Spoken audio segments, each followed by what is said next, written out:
Wajib berjihad. Mempertahankan bumi Islam. Jawaban balas daripada Dr. Yusuf Al-Qaradawi. Alhamdulillah, selawat dan salam untuk junjungan besar Nabi Muhammad Shallallahu Alaihi Wasallam. Kaum kerabat, para sahabat, dan sesiapa yang mengikuti baginda. Saya sudah meneliti pendapat Syekh Abdul Aziz bin Baz yang membalas balik pendapat saya terhadap fatwa beliau. Fatwa itu adalah jawaban kepada persoalan yang diutarakan kepada beliau dalam Akhbar Al-Muslimun pada 12 Rejab tahun 1415 Hijrah, mengenai perjanjian damai antara Palestina dan bangsa Yahudi Zionis, yaitu Israel. Saya masih memegang pada hujah saya seperti mana Syekh Abdul Aziz bin Baz yang berpegang teguh pada hujah beliau yang terdahulu. Namun, kebenaran perlu didahulukan. Saya masih mengatakan, pendapat seseorang itu boleh kita ambil ataupun tolak kecuali pendapat Rasulullah.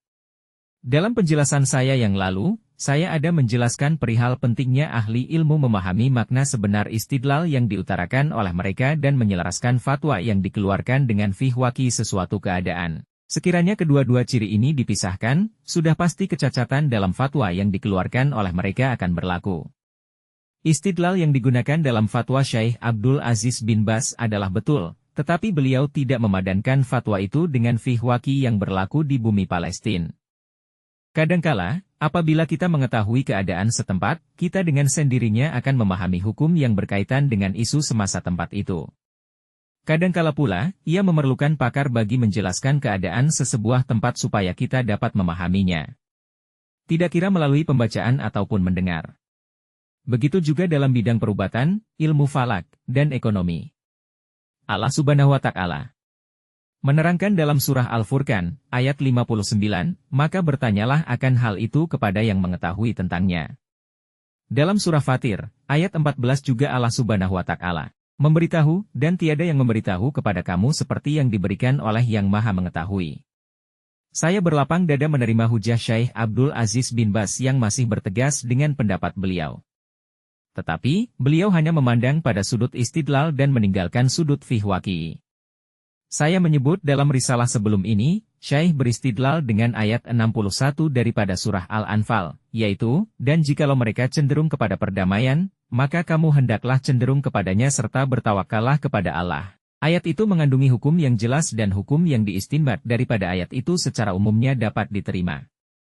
Tetapi pelaksanaannya, mengikut realiti masa kini tidak dapat diterima. Ini karena, bangsa Yahudi tidak pernah sekalipun ingin berdamai dengan umat Islam. Mereka adalah perampas yang wajib diperangi. Mereka merampas tanah daripada tuannya menggunakan senjata api dan kekerasan. Tidak cukup dengan itu, mereka juga menghalau penduduknya. Lalu membina sebuah kerajaan zalim di atas tanah rampasan itu. Saya katakan, kita tidak boleh mengadakan perjanjian damai dengan seorang perampas, kecuali selepas dia mengembalikan segala yang dirampas kepada tuan asalnya. Saya juga tidak bersetuju dengan jawaban Syekh Abdul Aziz bin Baz perihal seorang yang merampas rumah kita, kemudian kita perlu tunduk kepada kekuasaannya sekiranya kita lemah. Cukuplah kita memiliki satu bilik daripada bilik-bilik yang ada di rumah kita, sedangkan bilik-bilik yang lain dikuasai oleh perampas tadi. Syekh Abdul Aziz bin Baz menyebut dalam kenyataan beliau, tidak syak lagi, sekiranya orang yang dizalimi reda haknya diambil, lalu saling berdamai dengan orang yang menzalimi dirinya. Dia reda haknya diambil karena dia tidak mampu mengambil semula semua haknya. Ini adalah kenyataan Syekh Abd Aziz bin Baz, dan beliau mengatakan yang saya sengaja menyalahkan fatwa yang saya keluarkan.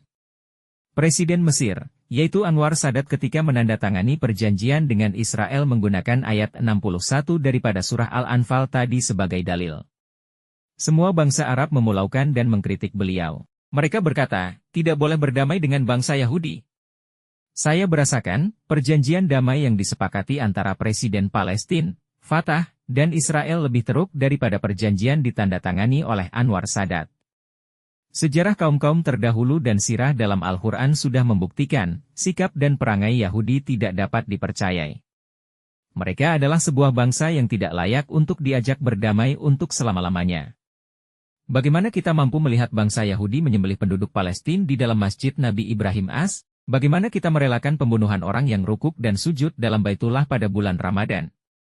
Bagaimana kita merelakan bangsa Yahudi merampas bumi Palestina dan mengamkan umat Islam masuk ke bumi itu? Bagaimana kita mampu membenarkan bangsa yang bermukim di sebuah negara Islam, menguasai tanah itu? Mereka mencabut tanaman tuan tanah, kemudian menggunakan jentolak milik mereka bagi menghancurkan rumah-rumah penduduk tempatan.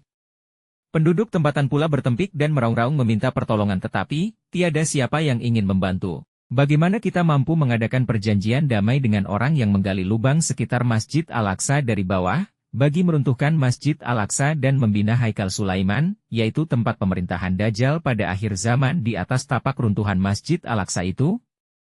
Pembinaan Haikal Sulaiman adalah impian paling besar orang Yahudi.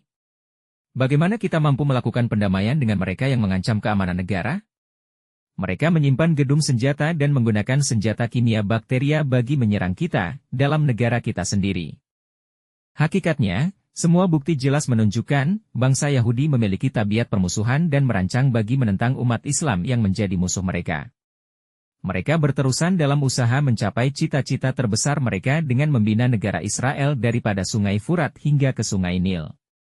Dari tanah bumi beras, yaitu Lebanon hingga ke tanah bumi kurma, yaitu Hijaz yang ada di Madinah dan di Haibar. Haibar adalah tempat tinggal Yahudi Bani Kainuka, Bani Quraisyah, dan Bani Nadir. Yahudi bersungguh-sungguh melakukan perdamaian ketika mereka melihat umat Islam bersungguh-sungguh dan berlumba-lumba untuk berjihad dan berperang di jalan Allah Subhanahu wa Ta'ala.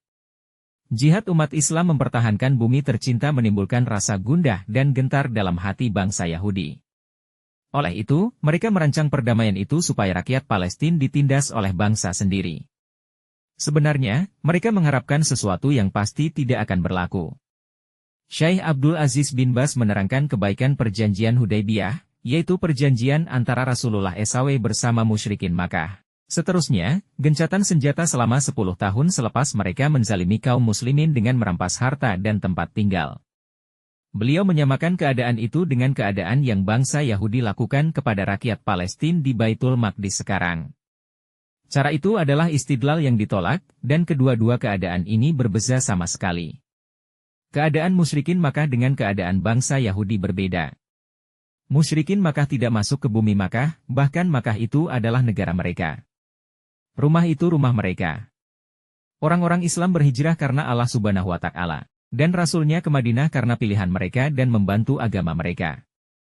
Mereka tidak sesekali mencari keduniaan. Kaum Quraisy bukan golongan pendatang asing di bumi Makkah, bahkan bumi Makkah itu adalah bumi mereka. Golongan muhajirin berhijrah ke Madinah secara sukarela bagi memenangkan agama mereka, bukan bertujuan mendapatkan habuan dunia. Golongan musyrikin tidak menyukai penghijrahan muhajirin ke Madinah. Oleh sebab itu, mereka berhijrah secara senyap-senyap, kecuali Sayyidina Umar, yang berhijrah secara terang-terangan ke Madinah. Allah Subhanahu wa Ta'ala menyebut dalam surah Al-Hasyr, ayat 8, yang diusir dari kampung halamannya dan harta bendanya. Umat Islam berasa terhimpit dan disakiti. Allah Subhanahu wa Ta'ala menjelaskan dalam surah dan ayat yang sama, yaitu orang fakir yang berhijrah, yang diusir dari kampung halamannya dan harta bendanya karena mencari limpah kurnia daripada Allah dan keredaannya, serta menolong agama Allah dan Rasul-Nya, mereka itu adalah orang yang benar. Berbeda dengan Israel, mereka bukan penduduk tempatan di bumi Palestina. Tetapi mereka masuk ke bumi Palestina, membina sebuah negara sendiri. Penduduk bumi Palestina dan orang-orang Islam perlu menukar kerajaan itu. Rasulullah Shallallahu Alaihi Wasallam mengadakan perjanjian damai dengan musyrikin Makkah secara bertempo. Rasulullah Shallallahu Alaihi Wasallam mengambil keputusan bagi mengadakan perjanjian itu karena baginda berasakan perjanjian itu membawa banyak kebaikan kepada orang Islam dan orang yang berminat dengan agama Islam.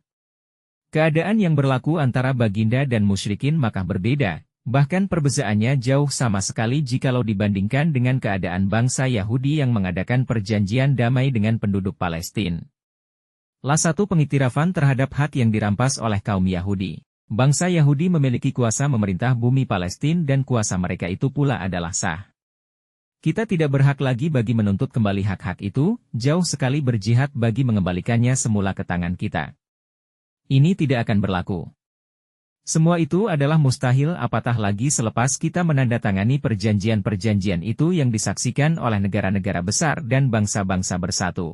Syekh Abdul Aziz bin Baz menggunakan dalil ayat 128 daripada surah An-Nisa yang bermaksud, perdamaian itu lebih baik. Perdamaian yang disebutkan di sini bukan perdamaian secara mutlak, bahkan perdamaian yang menyempitkan hak ummah ke atas bumi Palestina. Perjanjian yang mensia-siakan hak umat Islam dan menggadaikan bumi umat Islam kepada perampas. Perjanjian itu bukan satu perjanjian damai yang baik. Dalam hadits yang masyhur, Imam At-Tirmidzi merekodkan, perjanjian itu harus antara orang Islam sekiranya ia tidak mengharamkan yang halal ataupun menghalalkan yang haram. Perjanjian antara umat Islam sendiri tidak dapat disifatkan baik secara mutlak, bahkan ia bersyarat sebagaimana yang diketahui oleh para ulama. Kenyataan Syekh Abdul Aziz bin Baz yang menjawab pendapat saya dalam makalah saya yang pertama dahulu, dalil yang sepatutnya diutarakan dalam perbincangan ini adalah surah Muhammad, ayat 35, maka janganlah kamu lemah dan mengajak berdamai, padahal kamu adalah orang yang tertinggi keadaannya. Dan Allah bersama-sama kamu dan Dia tidak akan mengurangi pahala amal-amal kamu.